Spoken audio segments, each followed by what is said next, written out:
आणि बापाचं घर फोडणाऱ्या मुलीला नदीत बुडवा असं वादग्रस्त विधान केलंय धर्मराव बाबा आत्राम यांनी।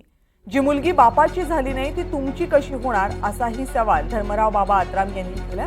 आणि हा सवाल त्यांनी केला आपल्या स्वतःच्याच मुलीबद्दल। भाग्यश्री आत्राम पवार गटामधून लढण्याच्या चर्चा सुरू झाल्यात गेल्या काही दिवसांपासून। आणि माझी मुलगी आणि जावई घरी मत मागायला आलं तर त्यांना नदीत बुडवून टाका अशा शब्दामध्ये आपल्या मनातला राग धर्मराव बाबा आत्राम यांनी व्यक्त केला।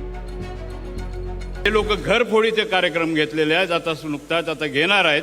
त्या घरफोडी करून माझ्या स्वतःच्या मुलीला माझ्या विरोधामध्ये उभा करायचा धंदा या राष्ट्रवादी काँग्रेस हे लोक प्रयत्न करत आहेत। त्यांच्यावर कदापि तुम्ही सगळ्यांनी विश्वास ठेवायचा नाही। आमच्या जावाईवर आणि माझ्या मुलीवर सुद्धा विश्वास ठेवायचा नाही। या लोकांनी आपला धोका दिलेला आहे, या लोकांनी धोका दिलेला आहे। त्या लोकांना बाजूला प्राणिता नदी आहे, त्या प्राणिता नदीमध्ये सगळ्यांनी फेकून दिला पाहिजे आणि सरळ गोदावरीला निघून सगळं आपला समुद्रामध्ये निघाला पाहिजे। या दृष्टिकोनातून आपल्याला काम करावं लागेल।